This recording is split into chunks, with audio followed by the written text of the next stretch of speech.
Hello, friends. Welcome to Coding Garden with CJ. Welcome to a code Q&A stream. So you've got questions likely, and I might have answers. If you want to ask questions today, you can use some chat commands. Thank you for those supports. Exclamation mark ask in the chat followed by your question. It'll show up here on box.coding.garden. And I'll do my best to answer your questions. But hello, everyone. Welcome in. Lou, thank you for the 17 months. Lou is reminding us everything's going to be okay, which is a good reminder. Sound of Gaming, thank you for the 12 months, a whole year. Sound of Gaming says, thanks for all the educational content and effort you put into this community. You're welcome. I would say lately, I don't put as much effort in, but eventually I will put more effort in. I don't know. Goldie, thank you for the 7 months. Cyberhop, thank you for the Prime. Welcome to the community. Stony Eagle, thanks for the 6 months. Julian Nichols, thanks for the 20 months. Says TGIF, it's been a difficult week. Well, Julian, just remember everything's going to be okay. And thank you for those bits as well. I saw a message. Yeah, Ryan says, my fiance says hello. Oh, hello, Ryan's fiance. She knows your voice when I watch a stream. Nice. Nice. But yeah, how's everybody doing? Happy Friday. We are going to answer questions. There's the link in the info for all of that. We'll wait a little bit, let everybody get in here, but you can ask your questions in the meantime and they'll pop up here and then I'll get to them. Yeah. Yes.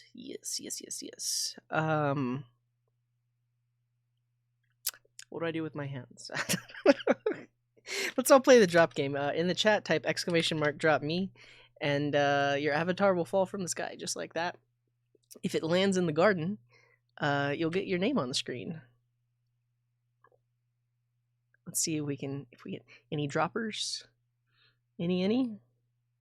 Almost, Julian. Almost. I think that's Julian.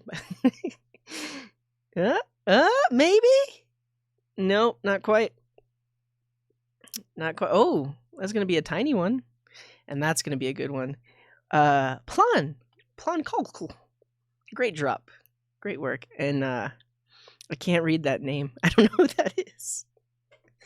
And Ryan, great drop as well. Cool. Let's do some quick hellos. First of all, to the first timers, we got a couple of first timers in here. Bamba Lambda, welcome in. Who says, "Is there a music command?" Yeah. It's just exclamation mark music. This is a new release from Chill Hop. You were listening to it the first time I was listening to it as well. It's pretty chill. Surprisingly, there's a lot of vocals on it. Like usually a lot of the Chill Hop releases are like purely like lo-fi hip hop, no vocals. This has a lot of vocals, but I like them. It was good. It was chill. Use name Odin. Hello, welcome in. Any other first timers? Anybody who's never sent a message in chat before? Say hi right now. I will say hi right back to you. Yeah. All the question stuff is. Oh, that's the wrong thing. That. What's up, Anonymous Unicorn? Thanks for being here. I like your username color. Yeah. Anybody else? Any other first timers? If not, that's okay. It's been a while since I just said hello to everyone in the chat. So let's do it. Let's do it because we got time.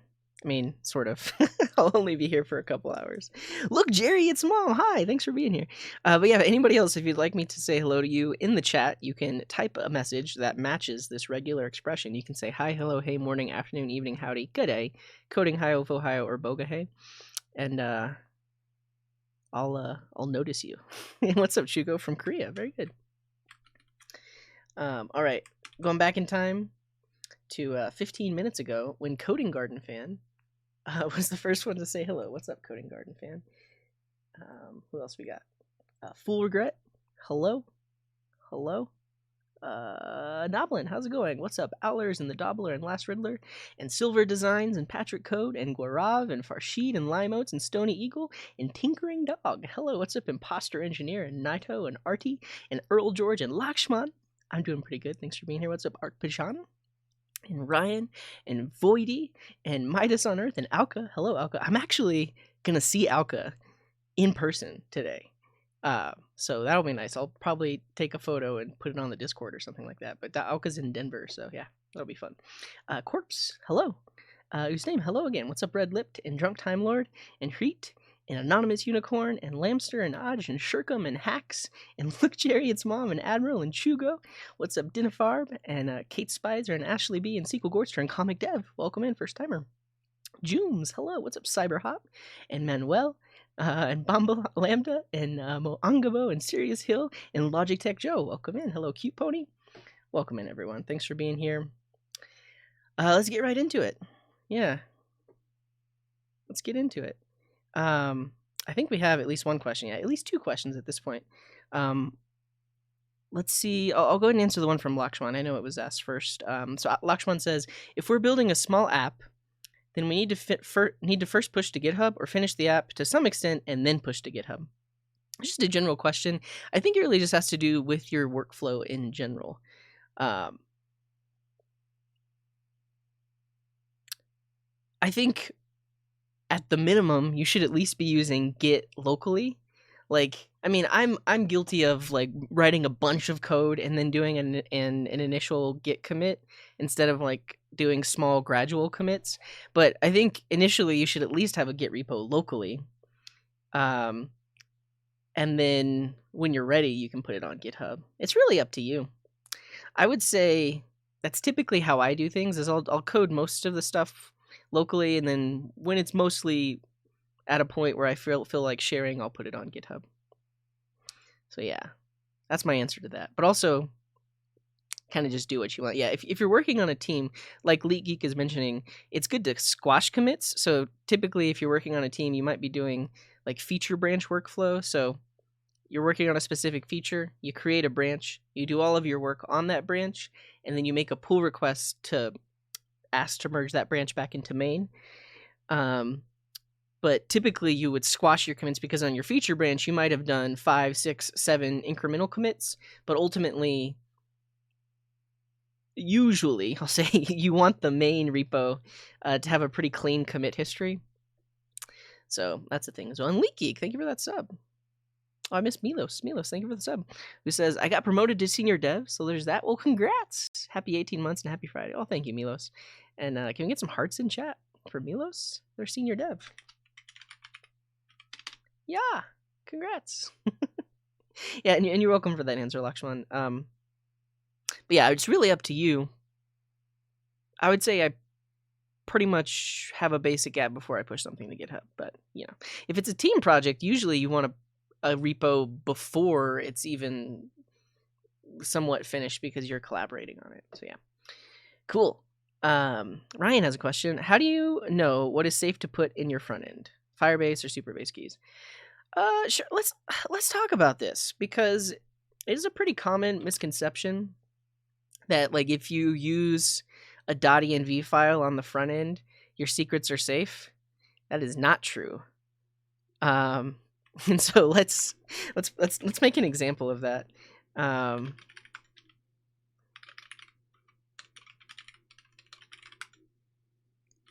Here we go. We got this. I'm just going to generate a React app.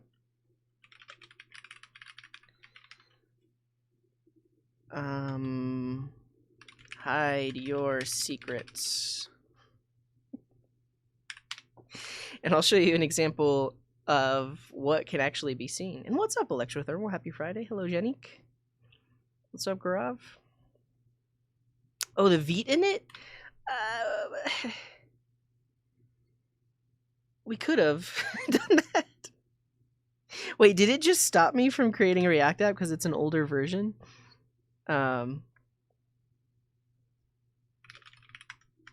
It did. Well, in that case, we will use Vite.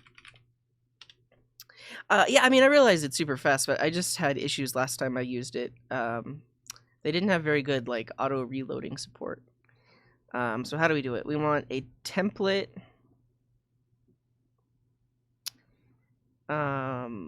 That is React.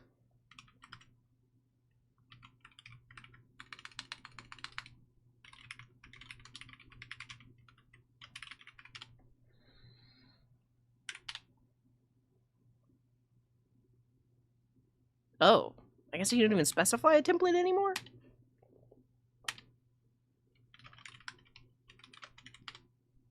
Cool. What's up, J4? Says, any suggestions on building a WebView app? Do you mean like a hybrid mobile app? Is that like an app running on Android or iOS that is a WebView? Is that what you mean? Was it start?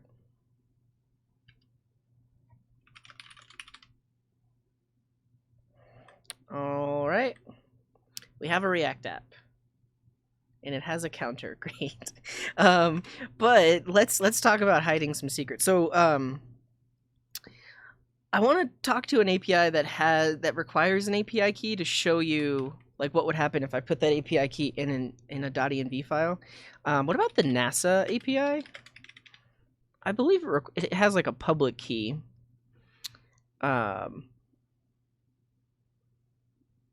Well, I mean, we could do something that requires some sort of API key. So I mean, is there a to-dos API?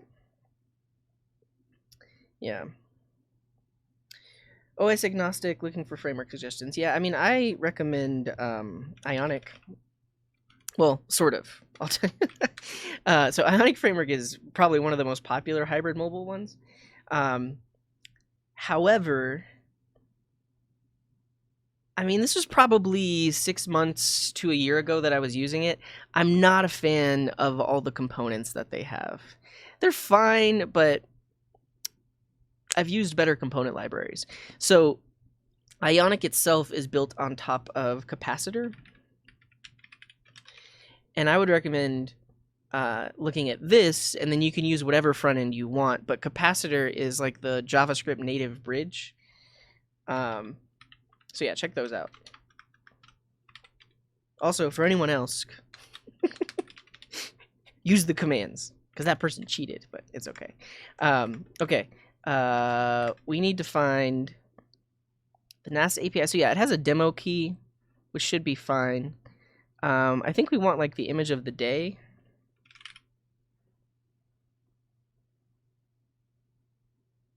Perform a search. Yeah. Yeah, and then, so, I mean, we've talked about this in the past. So, like, Ionic Capacitor is an example of hybrid mobile, whereas you're actually running a web view and you have a communication with, like, a native core. Whereas something like Flutter or React Native actually compiles into native code, which is different. So that's, I mean, this seems to work. NASA image of the day API. Astronomy picture of the day.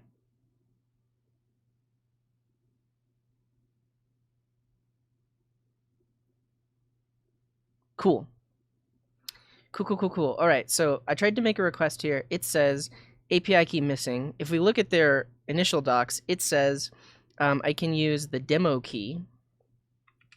So let's try it.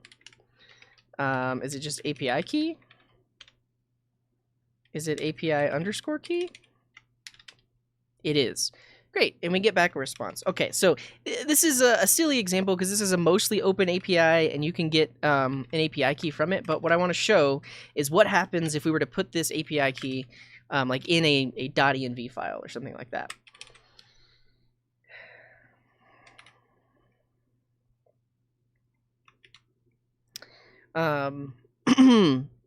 Cool, so we take a look at app.jsx. Would I like to change the VS Code to Spanish? No. Wonder why it asked that. Cool. We have an app component. Let's just make an API request inside of here and see what happens. So I'm going to bring in useEffect. We'll say useEffect, run this function when the component mounts. And inside of that function, I'm going to make a fetch out to this URL. We're going to do something like this. It's going to be a little async iffy. All of it, I mean, if you don't understand what's happening right now, it doesn't matter. this is not important to the example. The main example I'm going to show you is what happens when we make this request. Cool. So if we look at the dev tools, it made that request there. If we look at the network tab, we should be able to see that network request go out if we filter by XHR. There it is. So we can see that, I mean, very obviously the API key is exposed in that network request. But let's say we don't do that. Let's say we pull it into an env file. So we have something like API key equals this. Momentarily, in a second, I'm going to show you how to put that in an env file. And then in the URL here, we do this. We parameterize it to pull in that API key. Okay, we want this to be in a .env file. How do we do that with Vite? Can I just create a .env file? In env variables and modes. Vite exposes env variables on the special import meta env object. .env files. Vite uses .env to load. Cool. So let's just try it. If we create a .env right here, and we make our API key equal to that super secret API key, this thing, like that, how do we get access to it?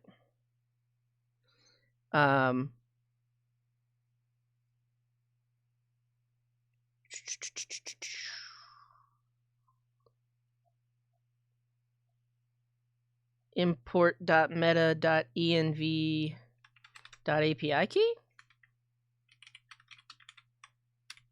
I see a lot of questions in the chat. I'll answer them right after I get this all set up. Is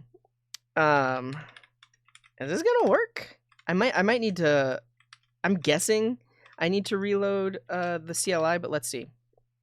Yeah, because right now it's showing up as undefined. So let's reload the CLI. Let's see if it pulls in that .env.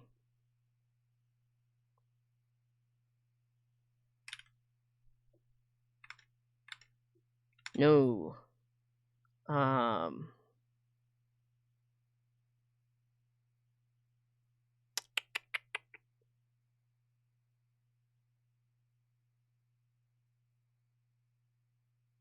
Vite underscore?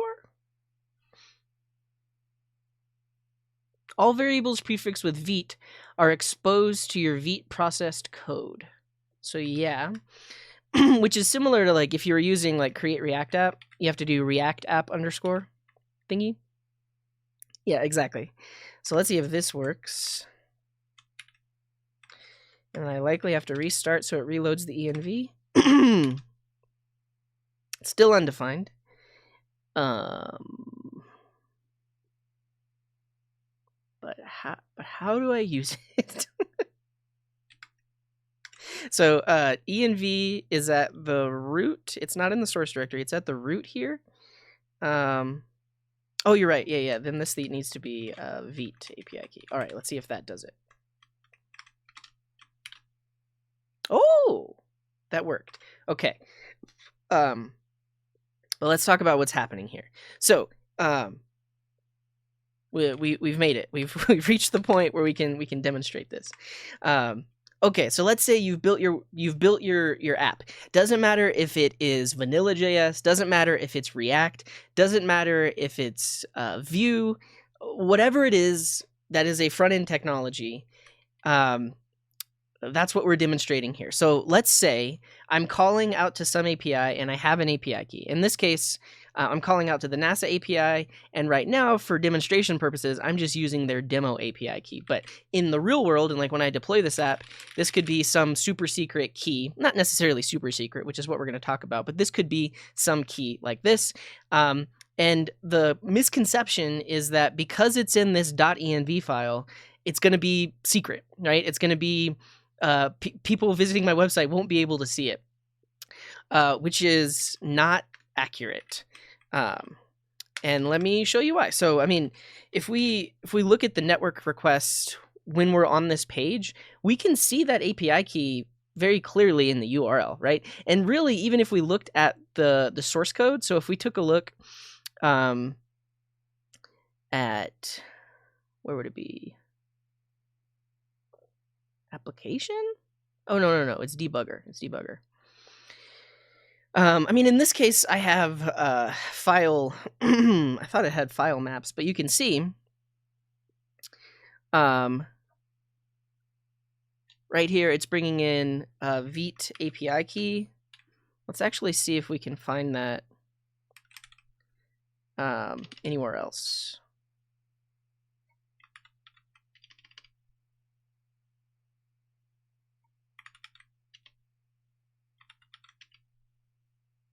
Vite, maybe? Your next? I don't know. All of this to say that because this is a front-end application, that API key is in the source code, and you can't get around that. There's no way for this website to work unless this specific page had access to that API key, right? Because the request is happening on the front end. It needs that API key. So back to the actual question, how do you know what is safe to put in your front end? So first of all, I really just wanted to clear up the fact that, like, if you're using a .env on the front end, it is mainly just for configuration. It's not actually hiding anything. It's for configuration. So I did see some questions in the chat, like, why would you even use a .env on the front end? Well, likely, if you're on a team project, maybe each developer has their own API key that they're using. And if you write your code this way, typically what you would do is set up like a sample env file, and this sample env file you would actually put in, or you would commit to your Git repo, so your API key here. So when I'm pushing this code up to GitHub, this file env.sample or env.example will be in the Git repository, but what it allows us to do is when another developer brings down my code, they will just make a copy of this file and then update it with the actual values that it needs to be. So a .env on the front end is purely for configuration. Purely for configuration. If it makes it into the front end code, it's going to be visible on the front end. Yeah, and so Comic Dev is saying put it in git ignore. Exactly. So you can see in my editor how .env is a little bit grayed out. By default, when you like generate or create React app or whatever else, it has .env in the git ignore.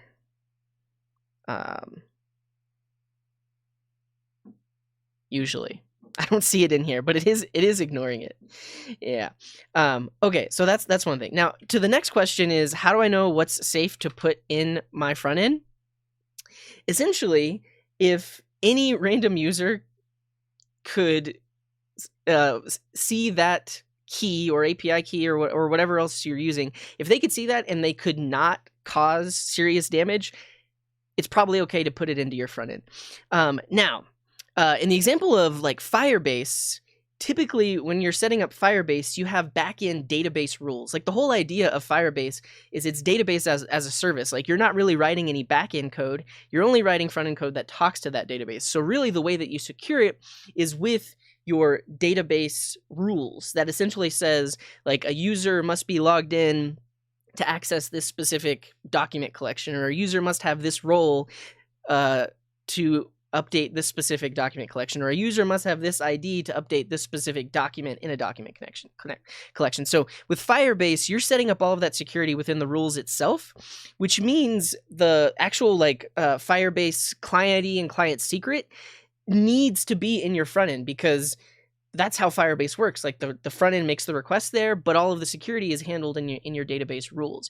So typically with Firebase, you actually do want to put your client ID and secret in the front end, because if you didn't, it wouldn't work at all. A similar idea with like Supabase, you might actually put your anonymous API key in the front end code, because anybody that has that can only do the things that an anonymous user could do. And then for anything that requires more permission, you would lock that down on Supabase. So you would basically have row level security that says a user must be logged in to edit this row, that kind of thing. And when a user is logged in, they have a completely different API key that they're using to access the backend. So the short answer is anything that could not cause damage is okay to put into your front end. Meaning if somebody can abuse it, you can put it in your front end. And like in the example of like the NASA API, that's something that like you have to decide the risk, right? So let's go back to the docs here. I just straight up put it in my source code, right? Like, let's imagine I actually did get an API key and I put it in there. It also comes down to like convenience. So in this scenario, this is just a basic front end application. I don't need a back end. I don't have any sort of back end that's making the API requests. The front end is making all of the requests.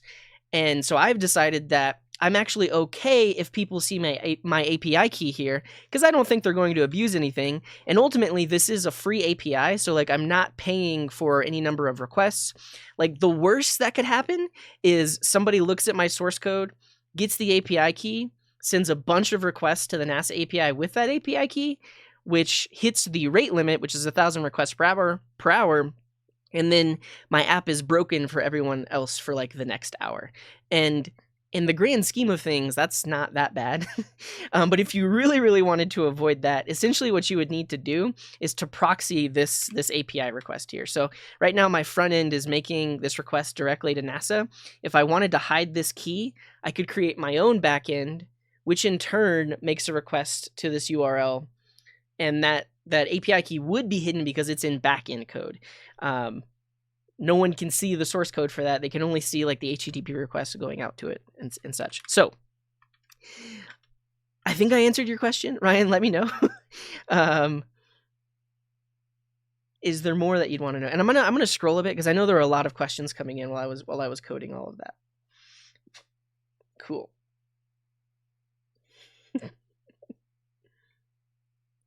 Yeah. The difference between Capacitor and React Native. So Capacitor is a JavaScript bridge, and it loads a web view for your app. So the app that you write is literally just a web view that's loading web files, but it has APIs that let you write JavaScript to talk to the actual native stuff happening on the phone, like direct access to the camera or direct access to location and stuff like that. But you're still just writing JavaScript. Whereas with React Native, whenever you compile it, it's compiling it directly into native code, and your app isn't running in a web view. Your app is actually I believe it's a canvas that's rendering out the UI components. Is it a canvas? I know that's how Flutter works. I think React Native will actually create native UI elements, so it's not a web view. That's the main difference. Hybrid Mobile uses a web view, something like React Native or NativeScript or Flutter. They use native UI elements. It's not a web view. Vite in React. Yeah, so Vite, you can use many different things with Vite. If you look at the Vite getting started, they have templates for Vue, React, Preact, Lit, Svelte. Vite is really just a build tool. It started with Vue, and it's from the team that wrote Vue, but you can use it for other things. Yeah. And Jock is asking, I want to get started with coding. What's the first step? Take a look at the frequently asked questions. Here. And in here,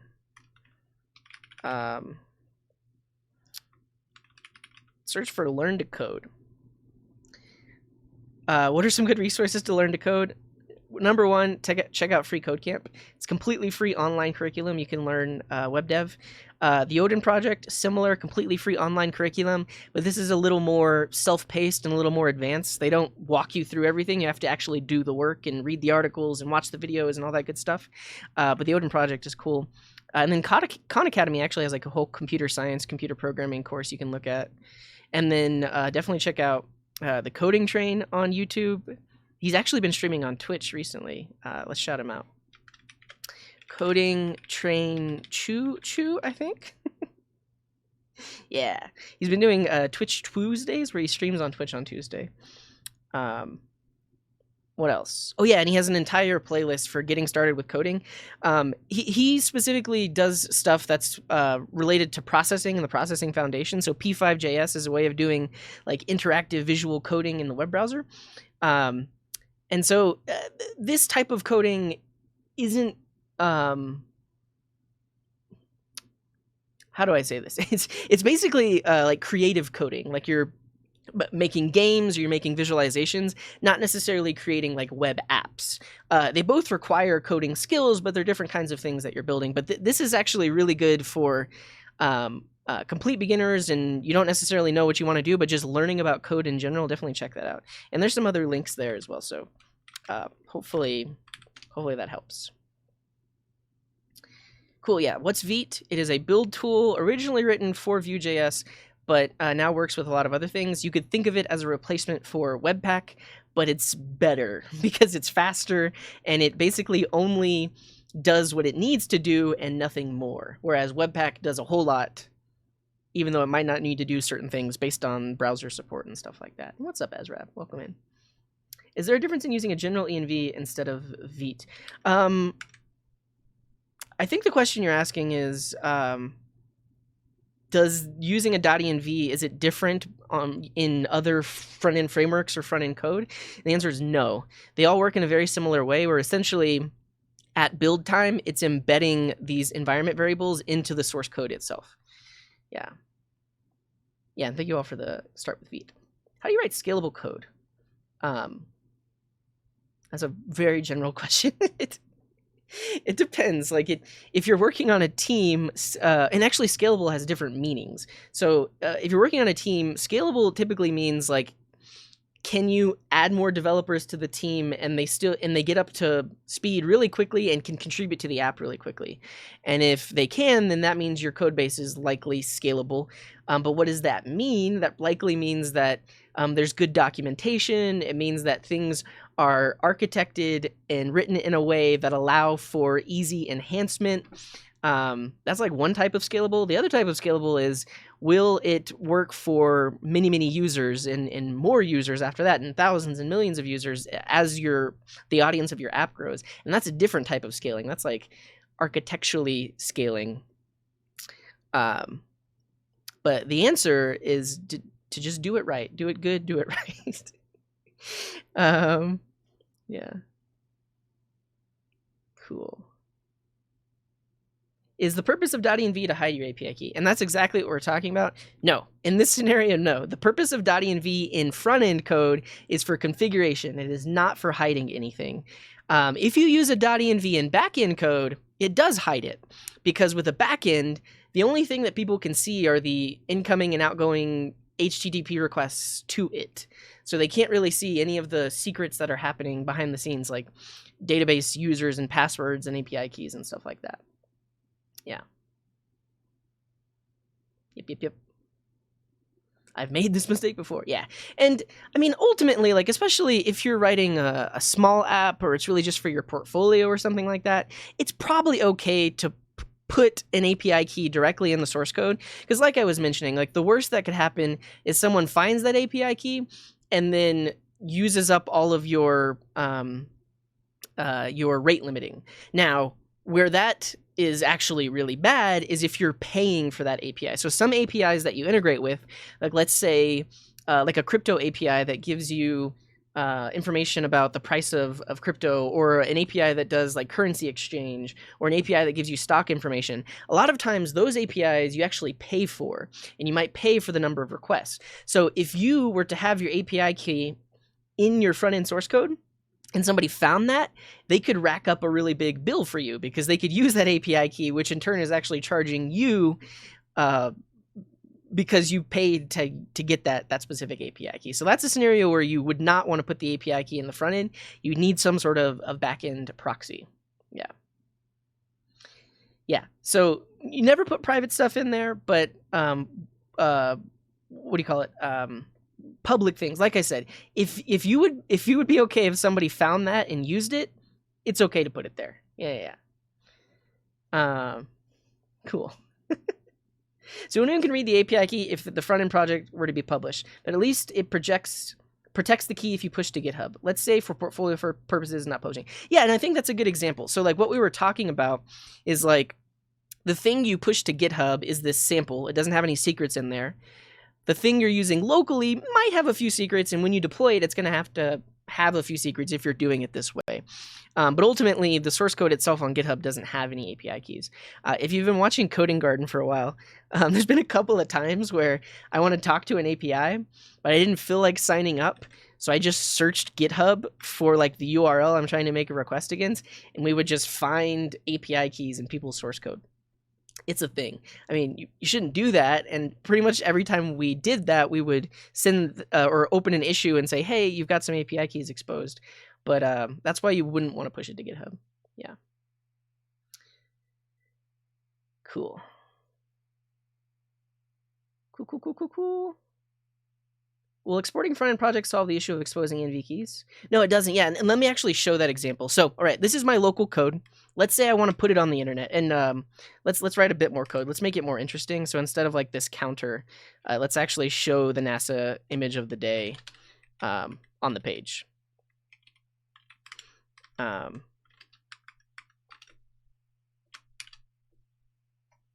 Cool. So if we look at the API response, it gives us back an explanation and a URL. Nice. That's super cool. All right, so let's actually show it on the page. So we need a little bit of state. Let's call this the NASA, well, let's call this image of the day. It starts off as null, and then after we make the API response, we want to update our state variable to have that value inside of it. So right now, instead of logging it to the console, we'll just say set image of the day to that specific JSON. Is it an object? Yeah, it's an object. Nice. Which means now that I have this state variable image of the day, I can actually use it in the template here. So let's just have an image. The source is going to be image of the day dot URL. And then the alt text is going to be image of the day dot explanation. Does it have a title? Title. And then we only want to show this if image of the day is not null. So we'll say image of the day is not null, then we do this. Okay, there it is. It's on the page. Great. So we have a somewhat functional app. Now let's deploy it. So the way I would take this website that I've written and put it on the internet so that other people can see is to first build it. I essentially need to take all of this code that has a lot of stuff that the web browsers don't actually understand. Like this right here is known as JSX. Web browsers don't understand that. I need to turn this into code that web browsers understand. Web browsers technically do understand import statements, but they don't understand importing CSS. So this code needs to be transformed into something that web browsers can understand. And the way that we do that is we build it. So that's going to take all of our code, run it through our like processors that essentially turn it into just HTML, CSS, and JavaScript. Those are the things that web browsers understand. Now I can take this code and put it on the internet. You can see that this put it into a folder called dist. So all of that source code that I wrote ultimately got transpiled and turned into the stuff that's in here. If we look in assets, there's a few JavaScript files, a few SVGs. Technically, I could have gotten rid of the SVGs, but regardless, the code in this folder is deployable. So I'm going to use Surge to deploy it. Surge is a way to deploy static websites for free. You can check it out here. There's a ton of other ways to deploy static websites, but this is one of the easiest, so I'm just going to deploy it with this. So you just type Surge here. We're going to call this NASA image of the day. Let's see if that domain is taken. It's not. That's fun. So now if you go to this URL, you can actually run the code that I wrote. Cool. Yeah, Netlify has a similar thing. Cool. So all of that to say, what was the question? Will exporting front-end projects solve this issue? It won't. So now this is the exported built version. If we look at the source code for it, actually, I mean it's technically minified, but if I search for API key,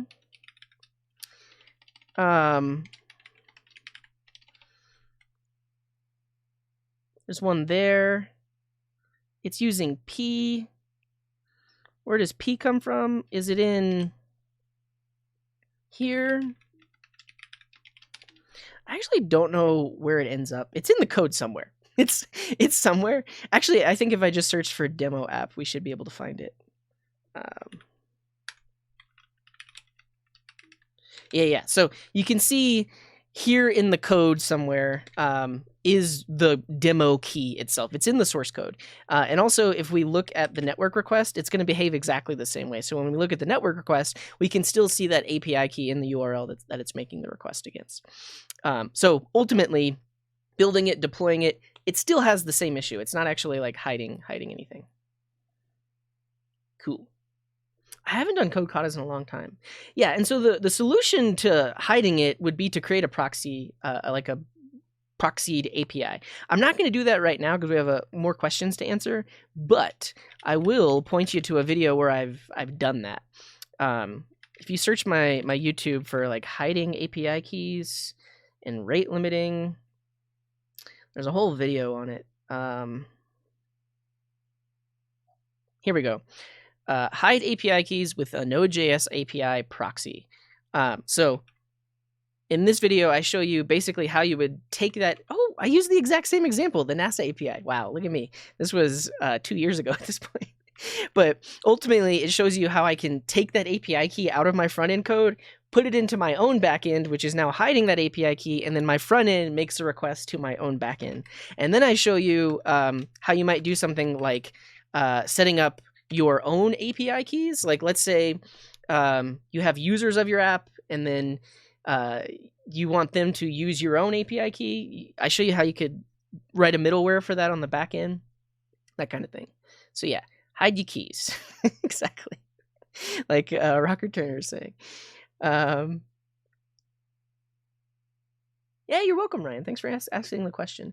Would an env variable in a Svelte endpoint file be exposed like that to client? Yes. So what I mentioned earlier is regardless of what front-end technology you're using, if you are writing front-end code that will be deployed and running as a static application, yes, those API keys will be exposed. Now, what I didn't mention is if you're using some sort of server-side rendered framework, you can hide your API keys in that way.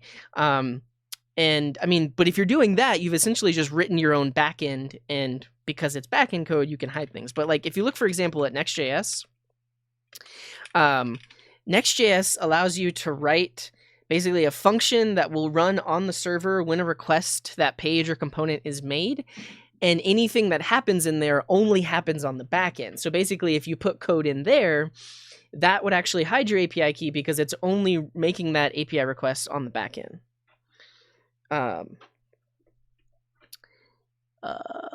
Yeah, so you would do something like get static props. And you can see in Next.js, like they're connecting to databases and stuff like that because that code is running on the back end, whereas ultimately the thing it renders is just a React component.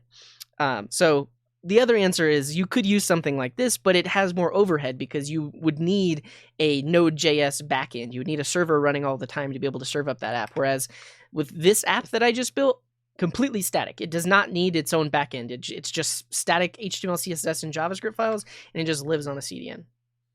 Yeah. Yeah, and that's exactly what I just said. If you have it server-side rendered, you don't have that problem, but you do need a Node.js runtime to actually deploy the app. Cool. Is Coding Train live right now?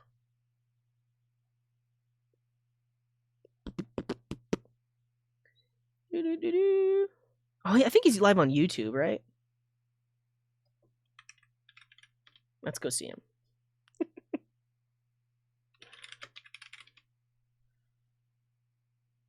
He is live right now. Nice. Go watch Coding Train. Look at him. So he has like a whole new studio. I feel bad. Like I haven't been able to tune in a very long time, but he has a whole new studio. And like it has a garage door, and so like he can open it up and you can see like out. I don't know, he's great. Go watch him for sure. Okay. I need to answer more questions. Hopefully, I mean, it seems like there was a lot of questions that came out of this question. Hopefully, I answered those. Hopefully, things are a little bit more clear now. I am going to miss out on a lot of the questions and stuff that were asked because we're going to keep moving. But thank you all. Thank you all for your questions. Thank you for your support. League Geek, thanks for the 11 months. Danif, thanks for the 13 months. CJ is the educational coding content goat. Thank you, Danif. And the She-Boss, what's up? Thank you for the 20 months. And Pablo, thank you for the 100 bits. All right, next question. If you have asked a question, type exclamation mark here, and it will it'll bubble up. You have ideas. Oh. I'll try Rust eventually. I don't have any plans to do it right now, though. Yeah. Oh, nice, Artie. Yeah, I was in New York City a while back, and then I got to collaborate. I mean, it was less of a collaboration, more of him just letting me stream on his channel. But that was a good time. I'll show you that YouTube video. Coding Garden Coding Train. Here it is. That was September 2018, several years ago at this point. After that, we did another collaboration building a Discord bot where he came on my stream, which was pretty fun. You can search YouTube for that one too. Okay, next question. We already answered one of Ryan's questions, so we'll keep moving. I think this is related to the previous question. So Sound of Gaming is saying, kind of confused. Say you put your API key in a proxy. Can't someone make that same request to your proxy server and get your API key that way?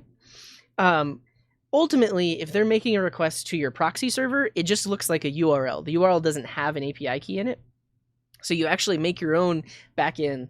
This is mybackend.com/get NASA image of the day. And that's all the URL is. And your front end makes a request there. Behind the scenes on the back end, it is using that API key. Now, you might also be getting to the point of like, okay, well now it's in the back end. If people just make a bunch of requests to my back end, they're still just going to be using that API key. That gets into the idea of like rate limiting, or even protecting it behind authentication. Because if you have your own back end and you require login, you could reasonably expect that logged in users aren't going to try and abuse your app. And so now that endpoint is actually restricted so that only logged in users can make the request there. So yeah, ultimately the front end no longer has the API key and you can't see it. And the URL it's making the request to doesn't have the API key in it either. Yeah, you're welcome. Thanks for the question. Cool. I'll answer this one because it's not in the She-Boss. Thank you for the 2 gifted. Very much appreciated. Is a React app actually bad for SEO? Why is that if so?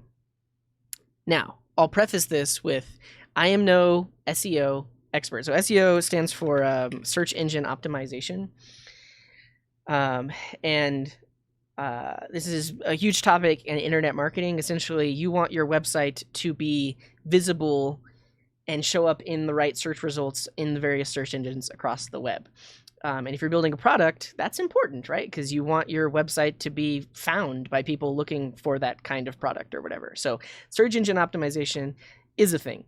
Now, it used to be that search engines didn't run JavaScript on web pages. So if your app was purely a JavaScript app that didn't have any like static HTML content, it actually wouldn't show up in search results. But I'll show you this. So if we search DuckDuckGo for Coding Garden, we can see the top result is coding.garden. Ultimately, I have really good search engine optimization for the terms Coding Garden. And you can see that it has the description here. It says, grow your coding skills one day at a time. Visit Coding Garden on Twitch, YouTube, etc. It has all of that content there. But if we actually go to the website and we look at the source code, it's a svelte application. There is no HTML elements in the body here that have the actual content, right? All of this content you see is loaded and generated by this JavaScript when the page loads. So ultimately, the fact that DuckDuckGo has this description here means that DuckDuckGo actually did run the JavaScript on my page. Yeah. I'm not worried about the search engine optimization of it showing up. What I'm really pointing at is the fact that all of this content is showing up. And if I were to search the web for content that appeared in the generated text, that would mean that it is actually running the JavaScript. Yeah. Yeah, and exactly, yeah. If you search Google, it does exactly the same thing. So all of this to say, yeah, you can see that it has the text content here. So all of that to say, search engines do run JavaScript.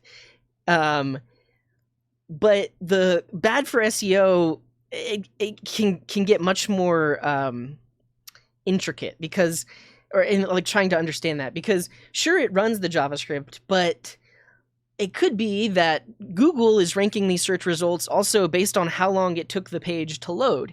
And so if I'm using JavaScript in the page instead of server-side rendering it, it might actually take a little bit longer for the page to actually show the content, which means if some other page is completely static or is using server-side rendering and it loaded 200 milliseconds faster than my web page, their web page might get a little bit higher in the search results. So that's potentially something that people would think about. But I think ultimately, the content that your page is showing will show up in search results. So that's not something you have to worry about. It's really like, is it loading as fast as something that is server-side rendered or completely static? So that's the thing to think about. And ultimately, I would say do more research on the topic, because I have not really spent any of my time or career working on search engine optimization. Pretty often, I've been writing applications that are behind a firewall or are like just internal applications. And in those kinds of things, we don't worry about search engine optimization because we're not worried about people finding them because it's for internal use. Whereas if you're building a product, then it matters. So yeah, SEO is complicated, but on the surface, if you write an app that is all JavaScript, it will still show up in search results. That's all I wanted to say. Cool. Let's answer this one from Funvier. It should be fairly easy. How exactly does I18N work? So I18N actually stands for Internationalization. And we call it I18N because I18N, that's 4 syllables. Internationalization, that's 8 syllables. So it's faster to say I18N. But the idea with internationalization is you build an application that can work for many different languages. And so how exactly does it work is you typically will have some sort of dictionary file. You'll have a file that says when the app is loaded in English, this is the type of text that is needed. So like for a success button, this is the text that will be needed for English. And then let's say you have a Spanish dictionary as well, and it'll say for the success button, this is what should show up when things are Spanish. And there's a lot of different libraries for doing it, but ultimately, the way your front end code ends up looking is you have no like direct text anywhere in the front end. So using this app as an example, if here I were to say like NASA image of the day, this is like completely static text in English, right? And this is in my source code. I would commit this, I'd push it up to GitHub. But if you were using an internationalization library, ultimately, like in the best scenario, you wouldn't have any text like this anywhere. You would really just have templates, and you would say like international dictionary .title. And the library itself would detect the user's locale, like are they loading it in English, are they loading it in Spanish, and then it would load the correct dictionary, which would insert the right title for it. I'm not going to set up it's essentially a JSON file. I'm not going to set up a full internationalization example, but I will show you something we worked on a long time ago, which is isitnewyearsday.com? The answer is no, but if you go to this website and your web browser's default language is not set to English, you should see it. You should see it in your language. So try going here, and also anybody else that shows up on the page, we should be able to see your mouse moving around. But just let me know in the chat, what language does it show up as for you, and is it correct?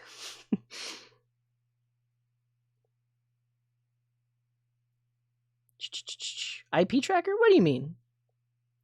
Is the site broken? It's very possible the site's broken. Oh, it's broken. It's broken. Well, okay, your mouse isn't going to show up. Actually, oh yeah, so look, it's showing up in Russian, it's showing up in Finnish. Great.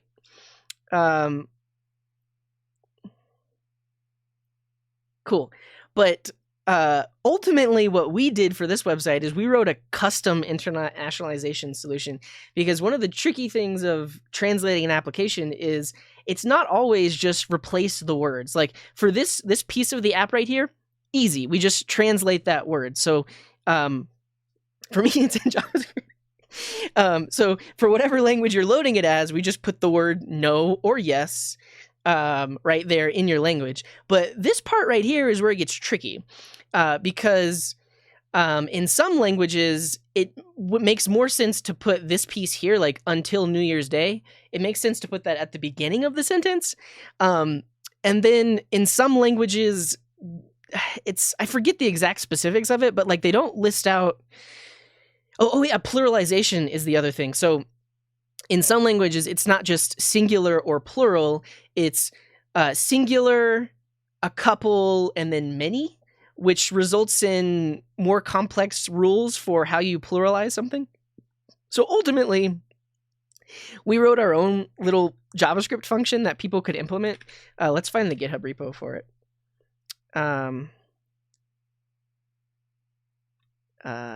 New Year's.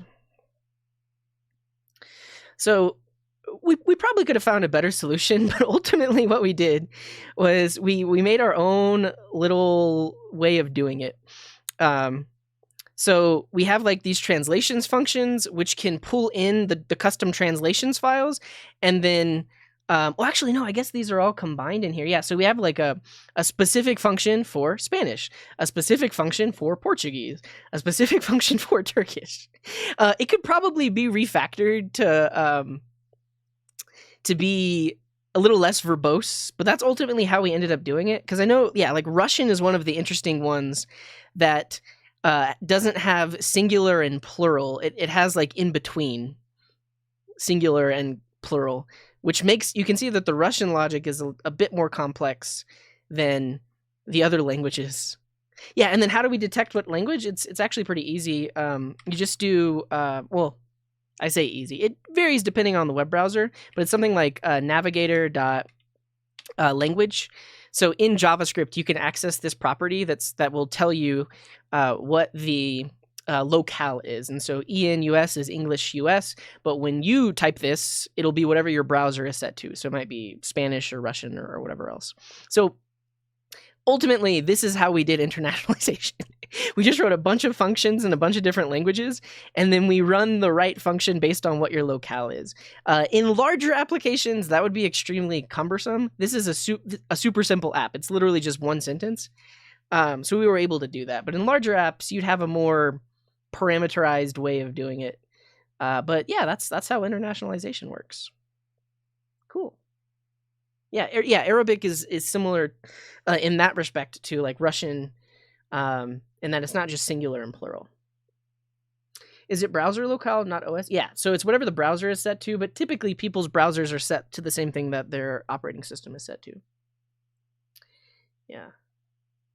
Cool. Oh, we got some supports. Greasy Root, thank you for the 7 months, and brother, thank you for the Prime. Okay, let's keep moving.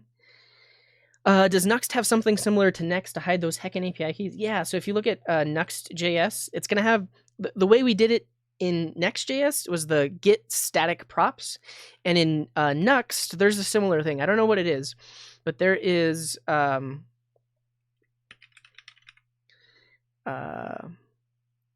a way of doing it in Nuxt. I think it's just called like async or something like that. Anybody in the chat that does Nuxt.js, do you know what it's called?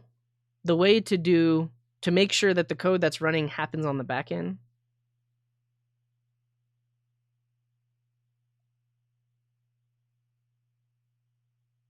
I'm not ignoring messages, Vikas. There's just a lot of people here, and we're talking about other stuff. Use async data. Okay. That might be one of them.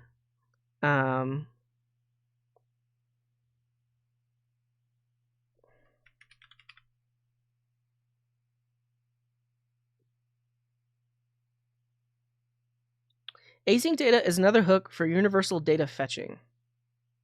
So I think it's something like this. I don't know the exact answer, but You can look into that. All right, let's see what Vicus said. Hindi language? It should. Is it not? Did we not translate it to Hindi? I thought there might have been. We basically accepted a bunch of pull requests. Like when you go to this site, Vicus, do you just see English, or what do you see?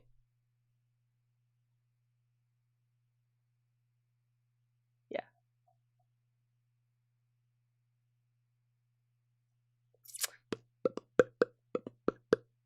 Did you say anything else? Regardless.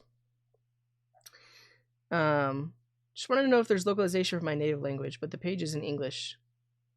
Since I set my language everywhere to English. Yeah, so it goes by whatever your browser is set to. Yeah, we built this site a while back. You can see us do it. I mean, it's broken right now. Usually what happens is everybody on the website, you can actually see their mouse moving around. But it's broken. I'll have to fix it. You can see there's a couple of streams where we were working on this site a couple of years ago. I haven't touched it since, which would make sense why it's broken.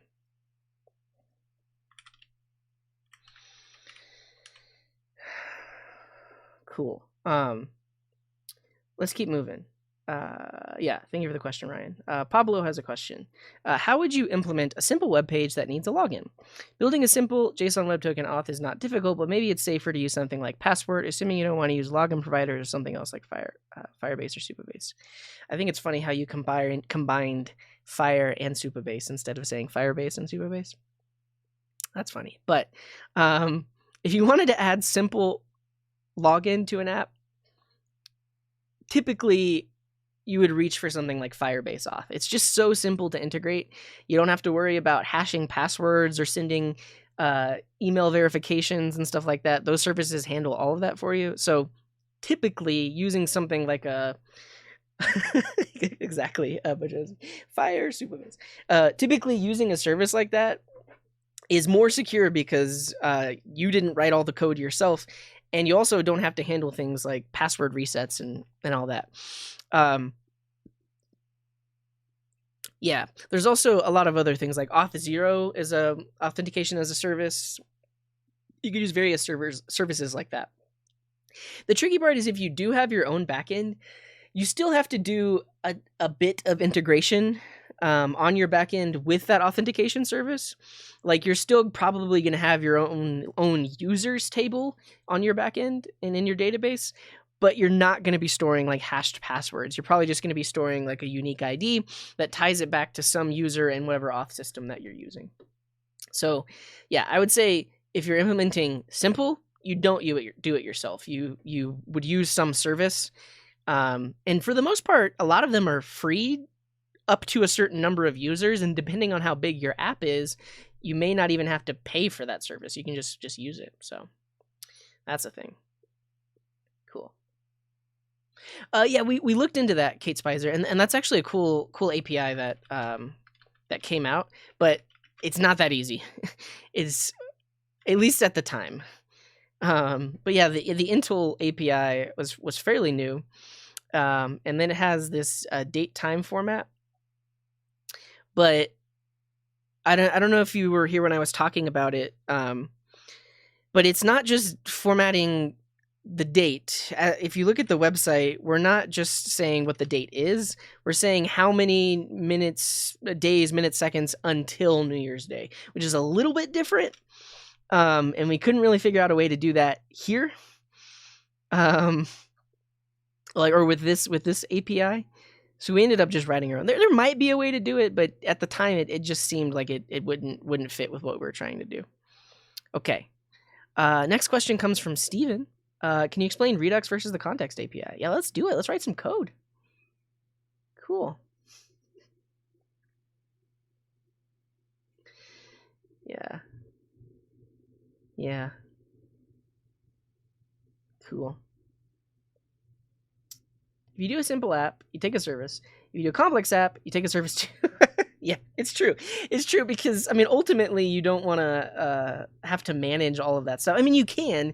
And a lot of times, like, if your app does have a lot of users or a big user base, then it might make more sense to kind of implement it with your own backend, because then you're not paying like per user to some service. But yeah, and thank you, Chris Griffin. I wrote this a while back. Pretty soon, a lot of my apps are just gonna break because Twitch is sunsetting their V5 API.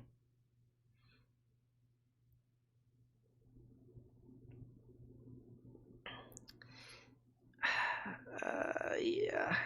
Twitch API V5 shutdown details and timeline. February 28th. So we have 10 days. Yeah, we have 10 days until like all of my apps break. So yeah, I mean, it used to be that I would work on this stuff on stream, but I just don't really have the time anymore. So there's going to come a point where we have to update all of my apps to not use the V5 API. I hope that they've updated the APIs that you can use, because there were a few endpoints that only existed on V5, or a few endpoints that had the data I needed on V5 but didn't have on the more recent one. So yeah. What's up, Hugo Das? Thanks for being here. Okay. Let's do, I don't know why I'm keeping that NASA tab open. Let's do this example. So Stephen Hungry is saying, can you explain Redux versus the context API? Yeah, let's do it. And we'll do it using our little NASA app right here.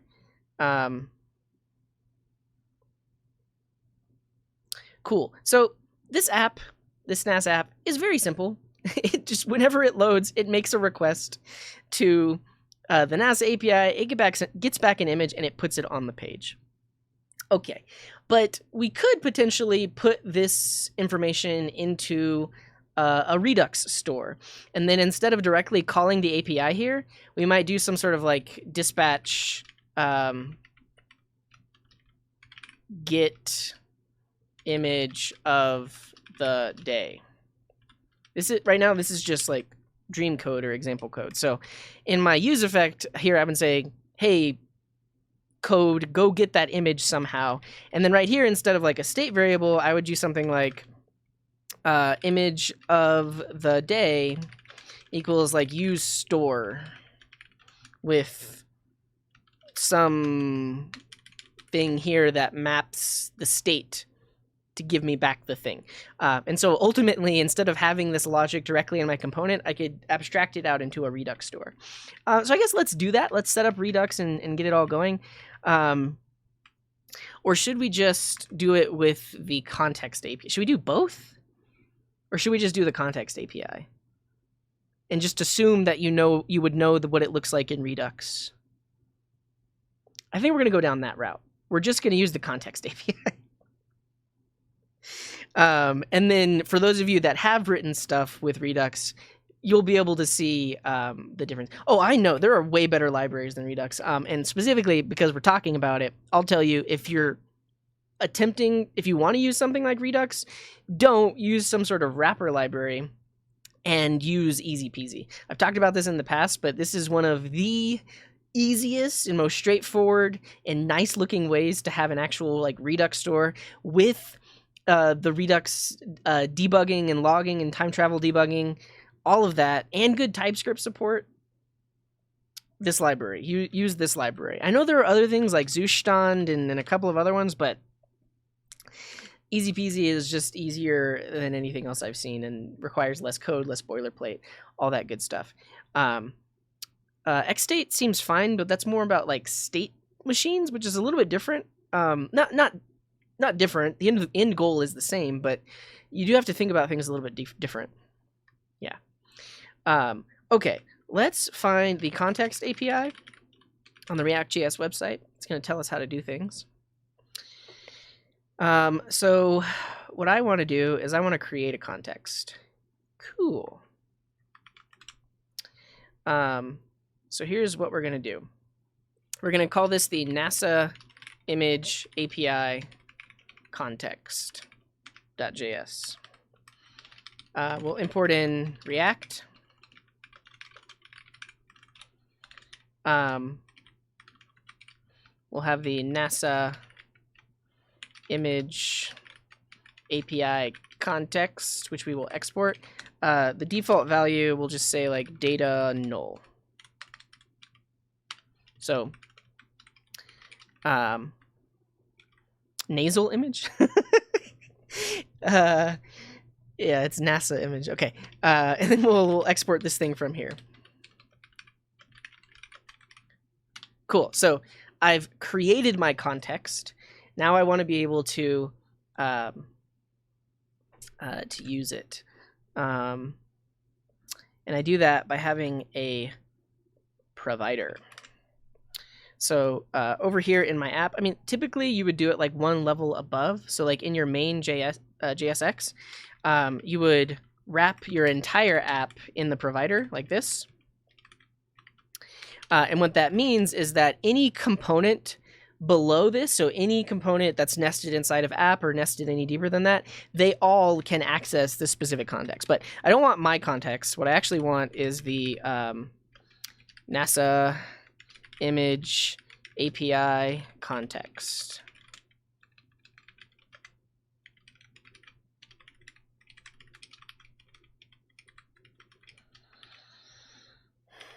Dot provider, like that. Cool. So that's great. You saw that I could pass a value in here. I'm not going to do that. What I'm actually going to do is I'm going to define my reducer and specify that as the default value for the context that I have here. Because right now, the default value is just an object. What I actually want this to be is all of the functions that I can call to either update the state or call an API, and then the state itself. So I want something like use NASA image reducer. Something like this. I think. We'll see. but I need to define it. So I need to pull in useReducer. I'll have to look at the docs to make sure I'm doing all of this right.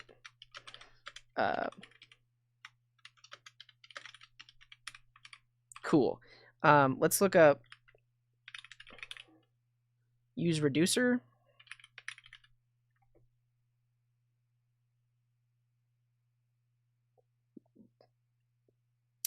Cool. So we want some sort of reducer like this.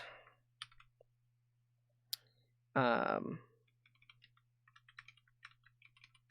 actually gonna have to. This is gonna be a little bit more custom than this.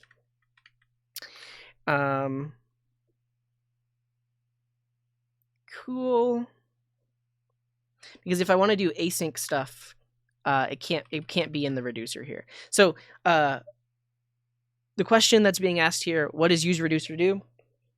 It takes a reducer function and gives you back the state value and a way of calling some action inside of that reducer. So in the case of the app that we're building here with the NASA image API thing, really the only action we need to take is like set image data, right? That's kind of the only thing that we're doing differently.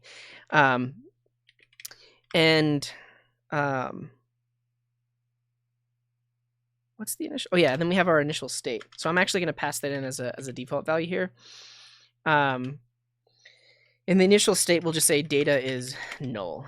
And then if someone calls the set image data action, we're actually going to update data on our state to be like action.data, something like this. Will this work? State is declared, but its value is never read.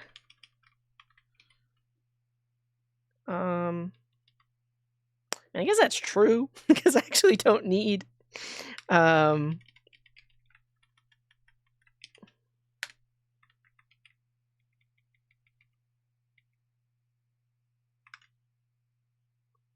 it's not dependent on the state. Yeah, let me get this code written and then I'll try to explain a bit more like what's actually happening here. I mean, you could have, instead of the default case, I mean, typically if they try to fire off an action, you would throw an error. So like you could say action type not found, or like invalid action action.type, something like this. But usually in your reducer cases, you might actually use the previous state. In this case, we're not using the previous state. But I guess we could do more stuff. We could have something like set loading, and then loading is typically you have like a payload. Let's do it like this, and then you spread the existing state onto it. This is typically how you do it. And look to, thank you very much for that raid. Welcome in. We're actually talking about the context API and reducers in React, and we're going to compare that to Redux. But I'm trying to get the example set up here before we do it. Yeah, I can have something like the initial state is data is null and loading is false. Something like that. Okay. Cool. This is our reducer. Now we want to use it. So typically what you would do is you would call it and then pass that in as the initial value. So I think where we'll do that is actually right in our app, because that will let us call it, get back the values, and then we can specify it. Right? But then I would need a nested component. This gets tricky. Because really what I want is I want this initial value here to be set to like my state and my dispatch function, and then also another function which will let me do like asynchronous stuff as well.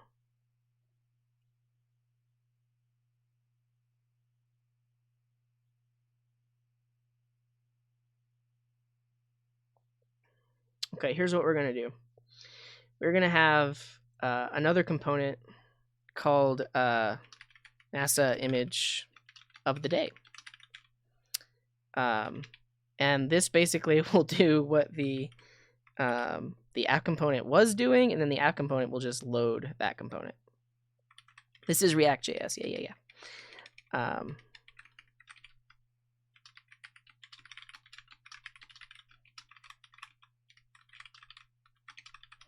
Cool. So this component is here, and then in my app.js is where I'll actually use the context in the provider.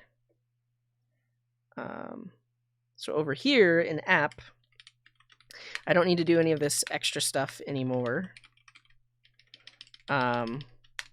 Ultimately, I just want to do this.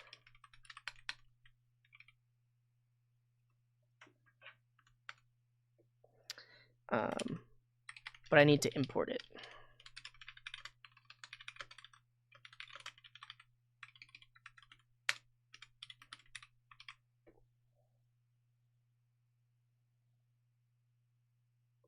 Cool. Let's see if that still works.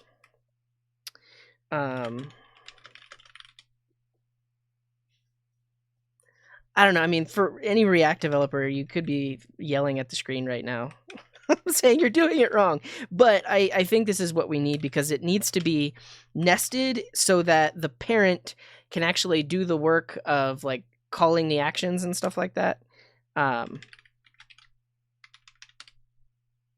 Cool. So it still works, but really all we've done, oh yeah, I need to fix that. Really all we've done is moved the code into a lower component. Okay, great. But at this point is where I would actually wrap this in the context provider. So let's import the context. NASA image API context. And then I would wrap this in the provider like this. And then I would specify the value to be something like state, dispatch, and then probably also like actions, something like that. But at this point, I don't need these. I would actually pull my reducer into here. So the context has a reducer and an initial state. For now, I'm actually just going to pull this into the app component. You could define it in a separate file and bring it in, but I'm going to do it right here so we can see it. So we've got our reducer, we've got our initial state. I'll import useReducer from React. Great. And then on the app itself, I can actually use it. So this gives me the state and dispatch.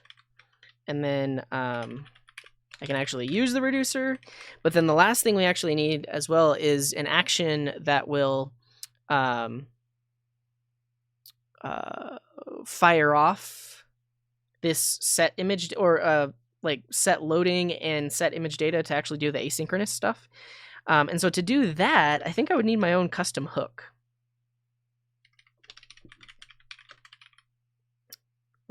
Right?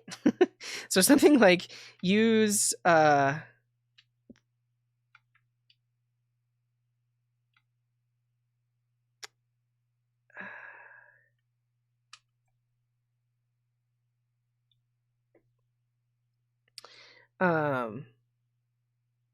should I call it? Use NASA? Yes, use NASA. Great, thank you. I was like, what should I call it? We're gonna use NASA. And inside of use NASA, we actually do this.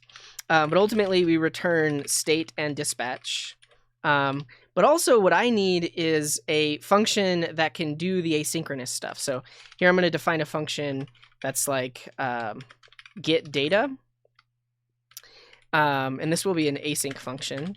And what that thing will do is first it will dispatch set loading, and it'll pass it in as true.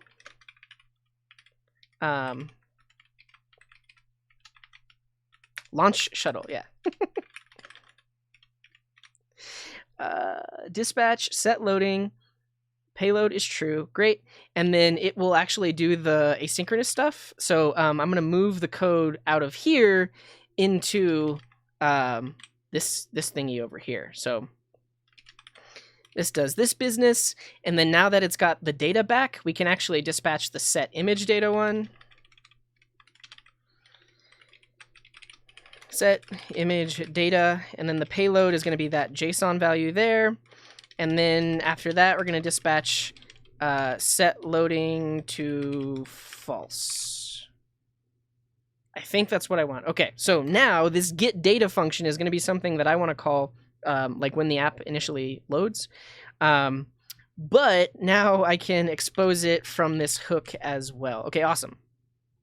So in our app, we're going to say we have our state, our dispatch, and our get data function, and that's all going to be use NASA. Yeah, there's no try catch, so we would need to add error handling and stuff like that. Great. And then now the thing that I actually pass down to everything else, I guess I could pass all of it. Yeah, that seems fine. Cool. So all of this gets passed down from the provider, and now I can use it anywhere in my app. And then over here on the component, things get a bit different. And actually, I'll move this back out to over here. Yeah.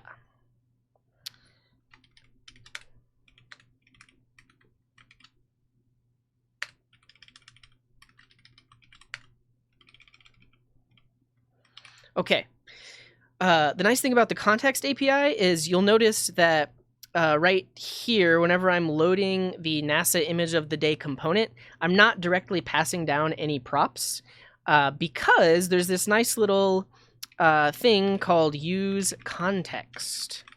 And I can actually just specify the context that I want to use and get access to the data. So I could say something like state and get data is equal to use context, and then I can bring in the NASA image API context, I believe. And then we can say when the component loads, we'll call get data. And then in our UI, we'll say if state.loading, then we want to just say loading. But then if state is not loading, actually really if state.data has a value, then we're going to display it. And now it's going to be state.data.url and state.data.title. Okay, have I done it right? Will it work on the first try? Let's see. Can't access property loading, state is undefined. Oh, okay. I forgot to pass in the initial state.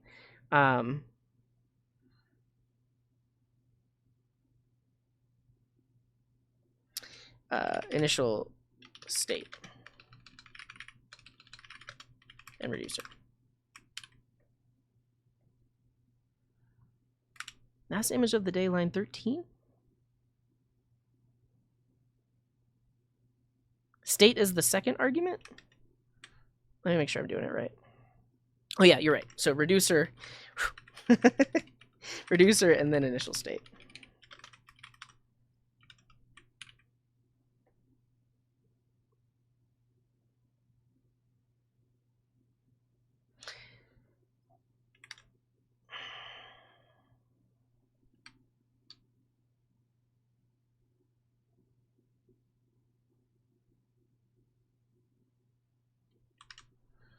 Let's see how they did.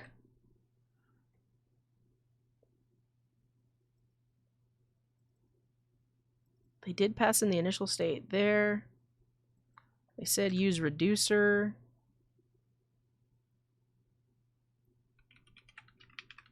Let's see if we get it here.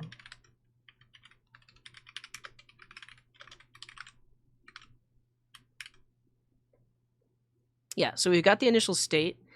It gives us back data and loading. Awesome. And then we use NASA. We get back these three things. I mean, really, I should be able to just say this. Oh, because it's three. No, that should have been fine. So use NASA. And then in the component itself, is this how I... yeah, I should have passed it down as an object, but I think it'll work this way now because that returns an object. Right? Yeah. Okay. But yeah, Trash Dev is totally right. Basically, my mess up was right here because I was passing this down as three individual values instead of an object that has those values. So we're going to go... Wait, where was I? Here. and shout out to our friend Trash Dev as well. They stream here on Twitch. Great. Whew. How long did that take me? I don't know, but I saw many people in the chat that were like, this is why I use Vue. Okay, but now that we have the example, let's talk about how it's all working. I'm going to explain all this code that I just wrote, how it's all working, and how this compares to something like Redux. So let's start at the top. Ultimately, we have this context thingy, and the context API is a way of defining some state, some functions you want to call, basically a way of sharing app data or functions with your entire app. So the main goal of creating this context here is to create a place that has all my state, all my functions that I want to call, and then anywhere else in my app, I can bring those functions or state in. So to skip over all of the details to see it actually in use is really nice because now anywhere in my app, I can say use context. I get access to all of the things that that context provided, and then I can use them. So I can call any functions, I can access any state. That's the main benefit of using the context API. And this was very similar to Redux because if you've ever set up a Redux app, you know that like at the top level of your app, you actually have the like the Redux provider. It's set up in a very similar way where you have your provider that provides the Redux store to the entire app, and you have like your combined reducers right there. So that's how it compares. I think ultimately, the fact that all of this is just built into React now is pretty nice. I will say that I don't believe I get like Redux logging by default. You do have to add some extra code to get this to log to the Redux logger. So that's an extra bit. And then how is this actually all working? Well, the other aspect here is the fact that useReducer is now built into React as well. So it's a way of defining a reducer function and then using that anywhere. I mean, technically you don't have to combine useReducer and the context API, but when you combine the two, you essentially get Redux-like behavior. But real quick, I saw a bunch of questions earlier. Let's basically explain what a reducer is doing. A reducer on the surface is actually very simple. It takes in the current state. So state is an object. It takes what is state right now, and then it takes in an action, which defines how to update the state based on that action. Why is it called reducer instead of action? Mainly because of like this switch case here. So basically, this is a reducer is a switch case over the action type. And you can have a lot of different actions that would update your state. In my case, I only have two: set loading or set image data. In the real world, you would have many more different actions, and actually you would have many more different reducers. Like you could have a different reducer for each section of your app. If you want to talk about the benefits of it, like this is functional programming in that there is no mutation here. Basically, every time this reducer is called with a state update, it creates a brand new copy of the state. So if we call set loading, we get a brand new state object that has all the previous values, but with an updated value. And if we call set image data, we get a brand new object with all of the previous values, but with the data property set up. So this here like isn't specific to Redux, isn't specific to React. This is more of like a functional, immutable concept, but we can combine that with React to get some interesting behavior. So ultimately, it's a function that takes in an object. That object has a type and a payload, and then it updates the state according to that. We also have some initial state for our app. So data is null and loading is false by default. And then now we can use these two things to actually get our own little instance of a reducer. So we created our own hook here called useNASA that calls useReducer. And useReducer takes in two arguments. It takes in the reducer that you've defined and the initial state. So basically, that's going to give us back, by default, our initial state and then a dispatch function. And the dispatch function is a way of getting back the next state. So you can call dispatch with your action, with the object that has a type and has a payload, and that will run through this switch case to get the next state object. So you can see it in action here. So this is my actual use of the reducer dispatch function. So when I call get data, it dispatches set loading, and really all this does is it makes a call to this reducer. It matches on the type, and in this case, it matches here. It then updates the state, and that would actually cause a re-render. It'll likely batch these three different dispatches together, well, at least this one, because that in turn is going to update the state so that state.loading is true. We then do this asynchronous stuff. When this asynchronous stuff is done, it's going to dispatch to set the image data, which is going to update the data property, which gives us a new state variable, which would potentially cause a re-render. And then it calls another dispatch, which sets loading to false, which gives us a new state variable, which would potentially cause a re-render. So basically, we're using that reducer to update our state. And then we've got some asynchronous stuff happening in the middle that can be asynchronous because when it's done, it just calls dispatch. This effect just returns those three properties. It has the function for doing all of that logic. It has the actual state object, which is is really just this, but is going to be changing over time, right? Like data is going to change from null, loading is going to be set from false to true to false, etc. And now all of those are available to any component that uses this specific hook. Now, if we look at our app, we are essentially just providing that as the initial value for our context. So like we're not even using this use NASA in any component. We technically could, but by doing this, now every single component will share the exact same instance of this. So they all have the same access to state, the same access to dispatch if they needed to dispatch anything, the same access to get data. And by doing this, now anywhere else in my app, I can use the context, get access to those specific properties, and do stuff with them. That was a lot. But if you've used Redux, if you've used Redux before, you can see the similarities, right? You can see that it works in a similar way, right? You ultimately are defining a bunch of reducers. You're defining a bunch of initial state. You have ways of updating that state using actions. I mean, I think this is a little bit nicer than Redux because like we didn't have to add like Redux thunks or Redux sagas. We could kind of just do it using what we know, which is a bit simpler. But yeah. And this is the reason why I stopped using the context API. Can someone click that image and tell me if it's okay to look at?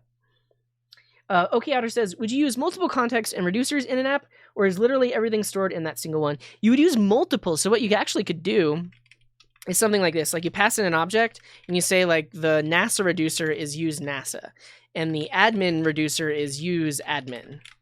Or yeah, and then like the settings one is like use settings.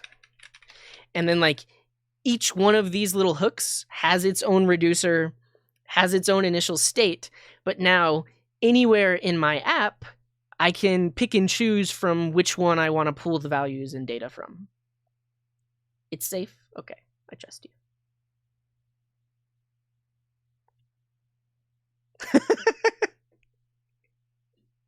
Yeah, and so actually this is what I'm saying is you don't have to do this. Like you actually don't need to create multiple providers. You just create one provider that does all of the extra stuff. So yeah, I mean, this is really funny, but I would say you don't necessarily have to do this. It's going to get messy either way, but you have to choose your kind of mess. What I'm saying is instead of having multiple providers, you have one provider that does all of the busy work, and then each component can pick and choose which data it actually wants to bring in. But I mean, I say that it's all theoretical. Like in practice, it might be just as messy. That's really funny. I never understood the reasoning behind the naming of useReducer. Like, hey, has the same signature of array.reduce. Let's call it reducer.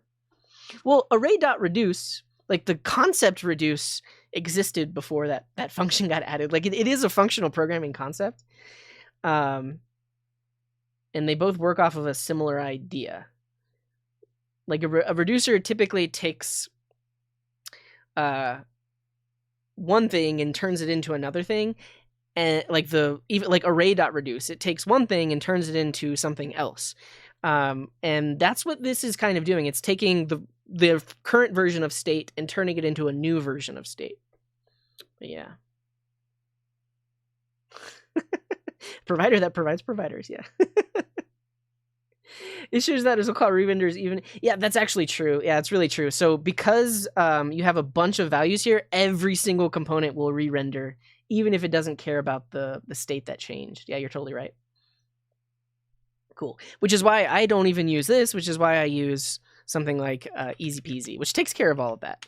Behind the scenes, this is using Redux, but it makes it so that there's way less boilerplate.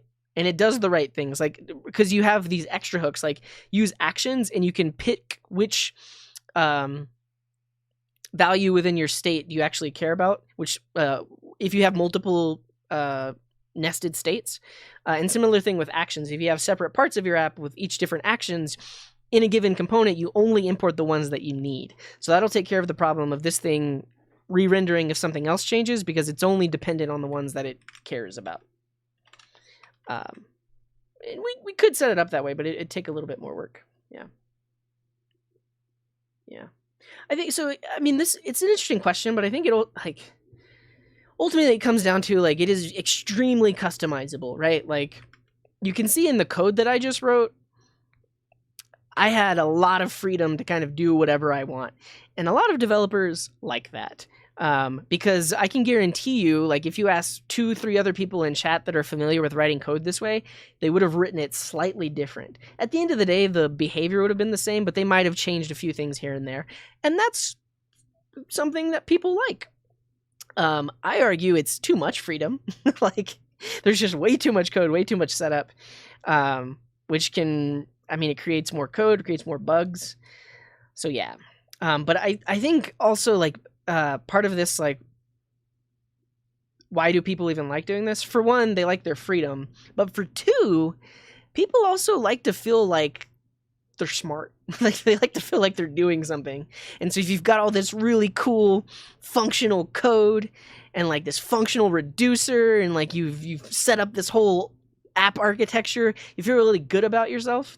But at the end of the day, it could have been. It's an example of like over engineering and developers liking that because it's what they do. We're engineers, so yeah, I don't know. I mean, some of us are, anyways. Isn't it more like map than reduce? Not necessarily, because I mean, technically, I don't know why you would do this, but technically, this could return whatever you want. Like this, one given action doesn't always have to return an object. I mean, parts of your app would probably break if you didn't, but the fact that you can turn one state into the next state is why it's a reducer and not necessarily a map. And we're not really working with a list of things, which is typically what a map is doing. Yeah.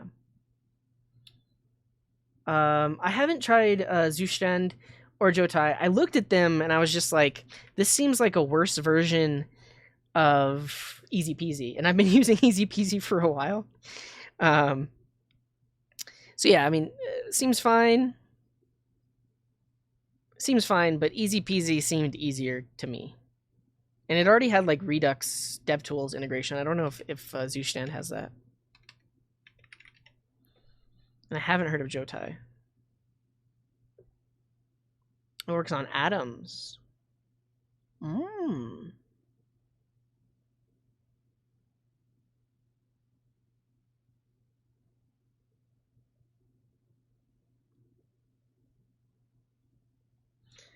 Okay. Seems fine. Yeah.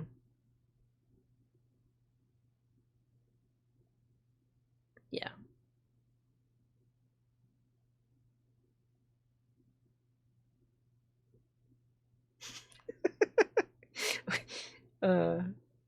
Yeah. What's my thoughts on the difference between coding paradigms like OOP and functional? I think they both have their use cases. I like a combination of the two, which is why I like JavaScript, because you can do OOP like things. You can also do very functional things. And I think you can have way too much of one or the other. Like if you look at examples of like extreme object-oriented programming where everything is just objects and all of that, like you result in some like very enterprisey code. And I realize enterprisey is a term like I should probably define. Like there's a lot of factories. There's a lot of code that calls other code that calls other code. There's a lot of indirection. And so like too much OOP could be a bad thing. Like there's a nice fine balance.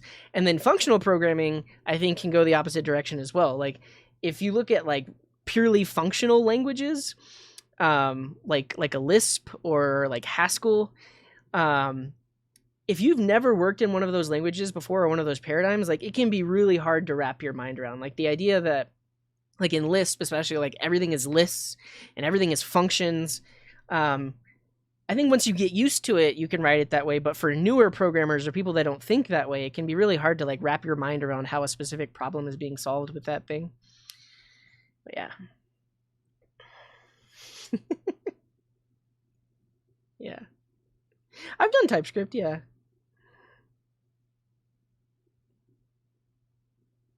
feel like when people complain about boilerplate, they usually have stuff in app state that they shouldn't. I mean, when I say boilerplate, I really mean all the code required to get the thing set up. And stuff that you're typically like copying and pasting from one project to another, that's boilerplate. And I don't like it. Oh, is Jotai like the newer version of Zoostand or something like that? Yeah. Would you watch a 14-year-old streaming writing code? I mean, me personally, probably not.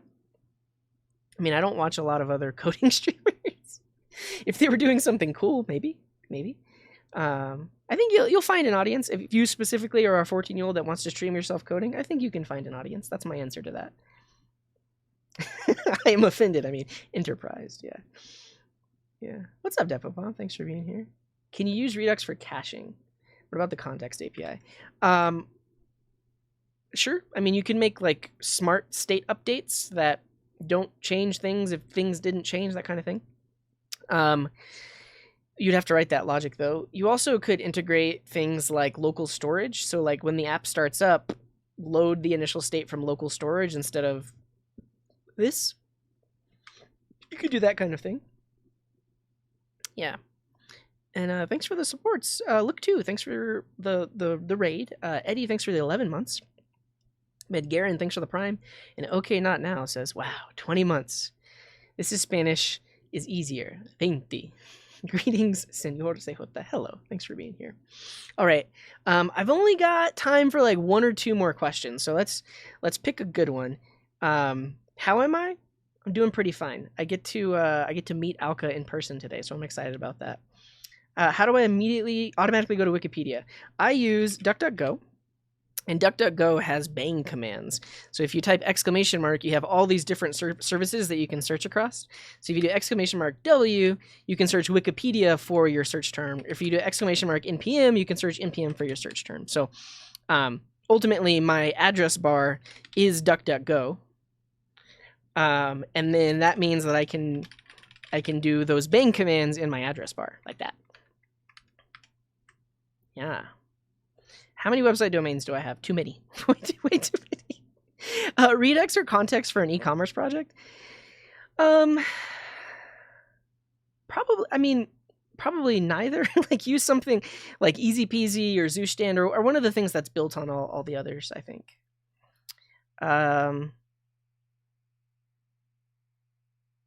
Yeah, I'm not gonna go. I don't really have the time to answer this one, but I will say I did some videos a while back talking about like Git feature branch workflow and how to set up your GitHub so that it has like branch protection rules and stuff like that. So you can look at that. I wouldn't say it's exactly how I'm doing everything. Actually, I think there's a playlist on it. Let me find it.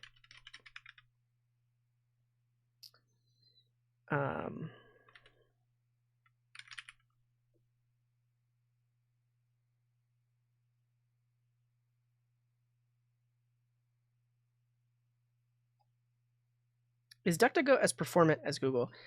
I don't know what you mean by performant.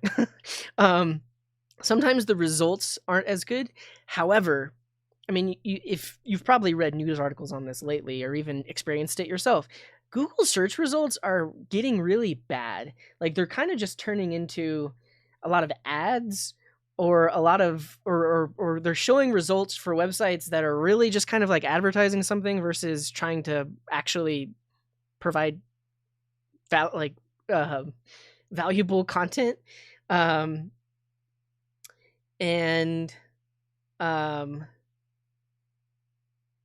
Also, I mean, and it gets down to like, who is the search engine mainly used by, and like, what's its main purpose? And I think like one of the articles I read was talking about this, how Google is trying to like almost give you an instant answer, or like really trying to, satisfy what you're saying and in more plain English terms. Because a lot of users of Google are non-technical, and so they'll just type an answer directly into Google and they're expecting to get something back. But now that Google is trying to like tweak their engine to work that way, it's more focused on that versus on the more like intricate, specific search queries that we've become accustomed to doing as more technical people. And they don't give us the results we need based on that as well anymore. Yeah. But also, I mean, someone mentioned Bing. Like, if you look at information about DuckDuckGo, it's a misconception that DuckDuckGo results are just Bing results. DuckDuckGo actually has a really good explanation of how they bring in their results. Like the idea of DuckDuckGo is that, and they say in this sentence right here, like when you make a search query, you typically, there are websites that are typically a better suit or are better suited to answer your question, where like if you're searching for travel information, like TripAdvisor is one of the best, or if you're searching for coding information, Stack Overflow is the best, or if you're searching for lyrics, there's like Metro Lyrics. So all of these different things that we search the web for, typically there's like one community or site or a few that are able to help us with that. And so DuckDuckGo has a lot of integrations with all of these various services to like embed instant answers and stuff like that based on the specific type of thing that you're searching for. So there's that. And then it also combines a lot of different sources. So they DuckDuckGo does pull information from Bing, but it's not like an exact copy of Bing. It's not just showing you Bing search results. It's a combination of a lot of different things. And David, you can stop asking the same question over and over again.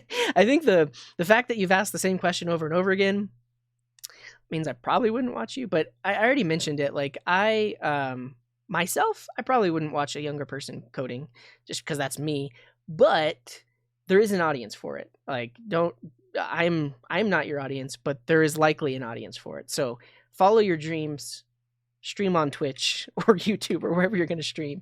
And yeah, follow your passion, do what you want to do. And if people like it, they'll watch. Okay, let me find that specific, yeah, no worries, David. Let me find that. I have a playlist. I have a playlist somewhere that has all of the videos talking about like feature branch workflow and stuff like that. I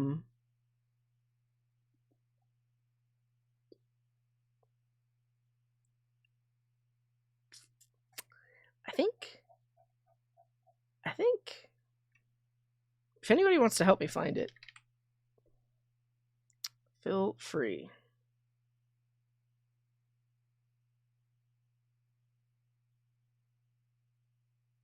C# Fritz, what's up?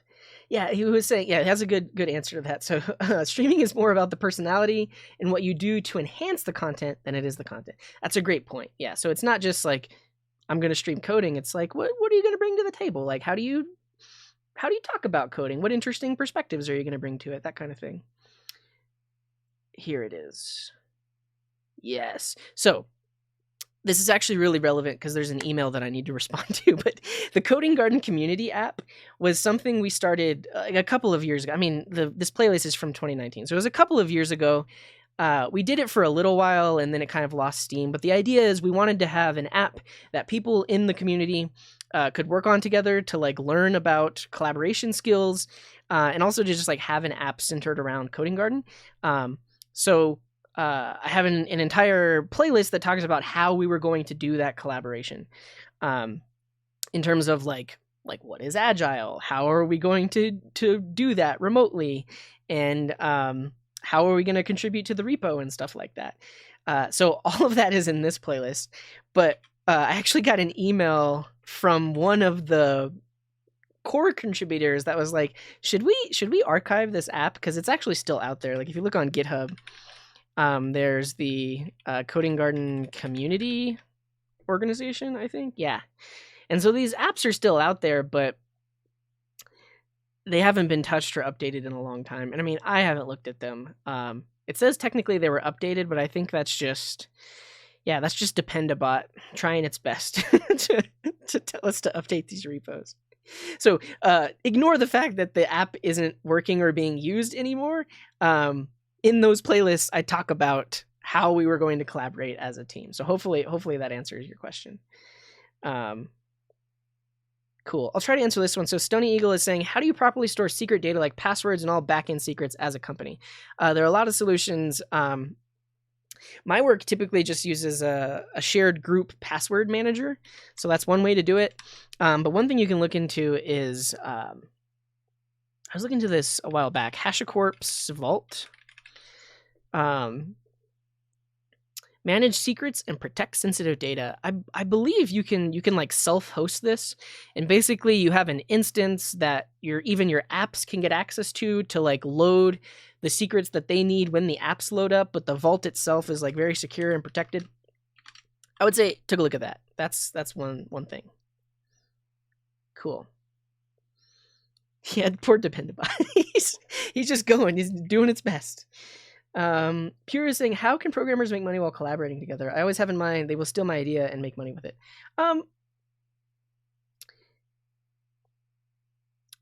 First of all, there's a difference between ideas and implementation. I've read some books a while back about like startups and starting a startup and starting a company, and there's something somewhere, I don't remember who this was attributed to, but like you could have a really good idea with really bad execution, and it'd be a total flop. You could have like a bad idea with really good execution, and you might be able to make a little bit of money. But the sweet spot is where you have like a good idea and really good execution. But ideas are just ideas. Like once you start getting a team involved and people involved, everyone has their own idea of what that idea actually means. So it takes a lot of collaboration and work to figure out what the actual app is or what the actual end product will be, which is sometimes different than what the initial idea was. So all of that to say,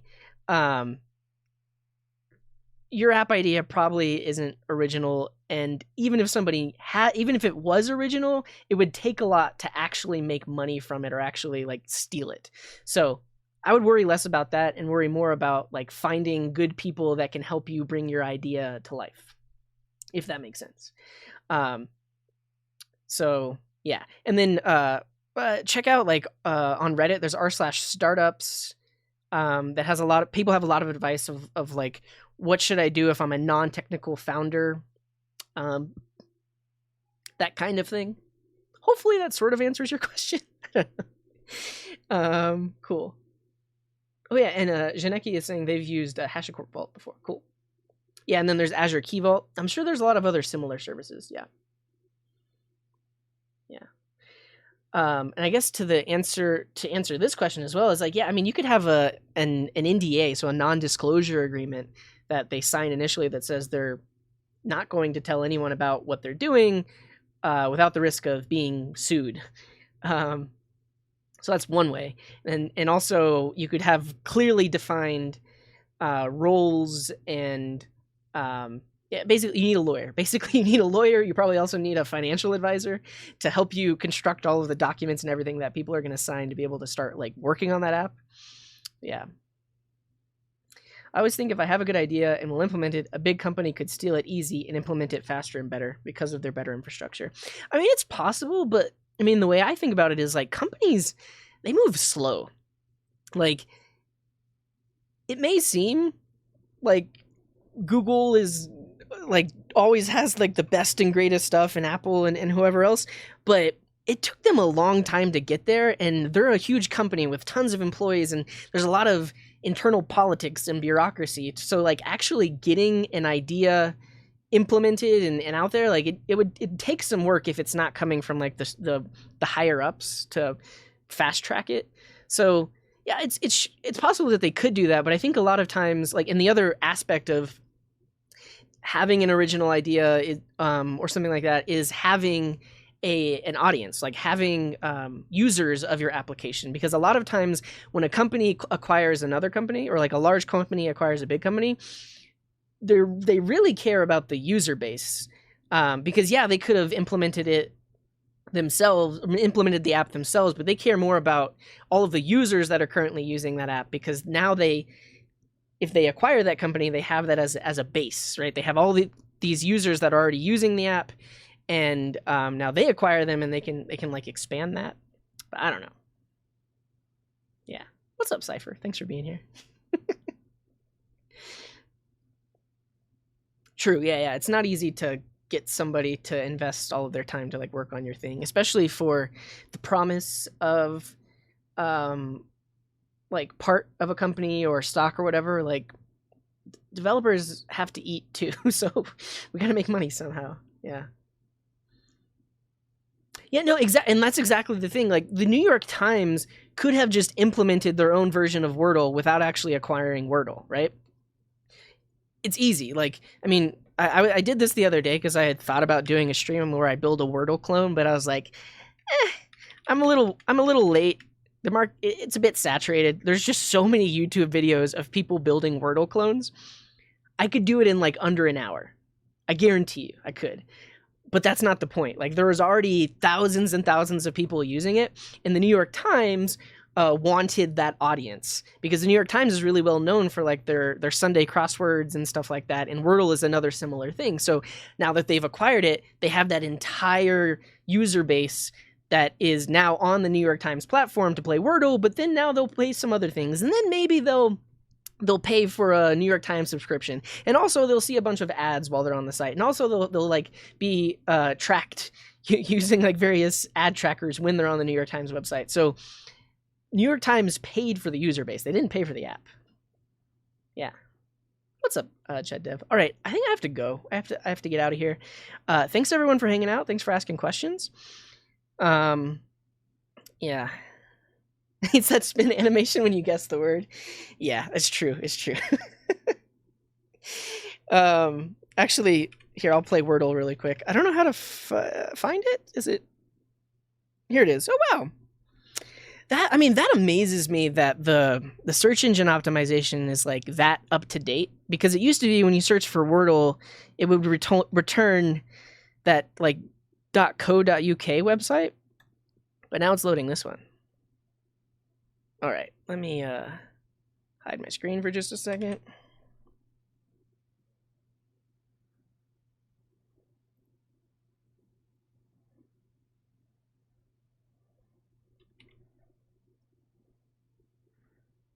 Cool.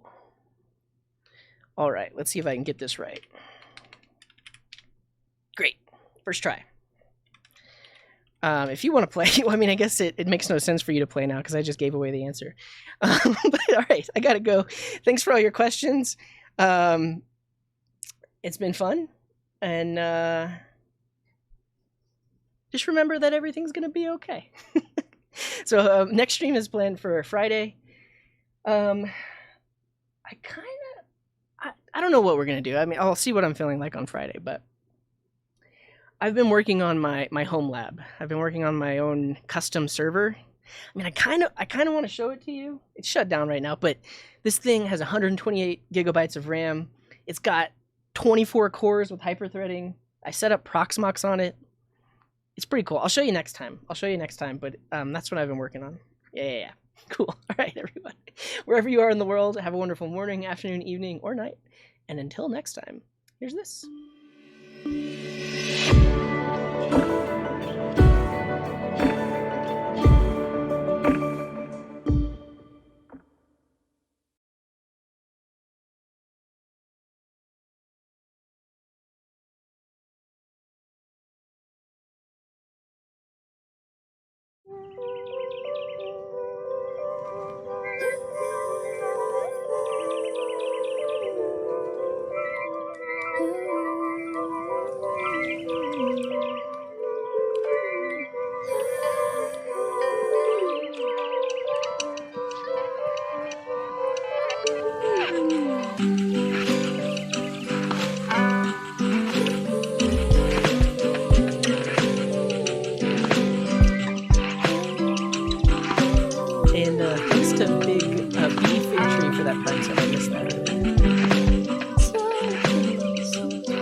Take the afternoon, walking through the rooms, filling up our lungs with the sweetest tunes.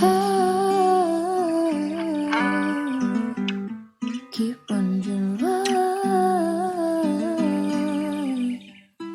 I'd even try.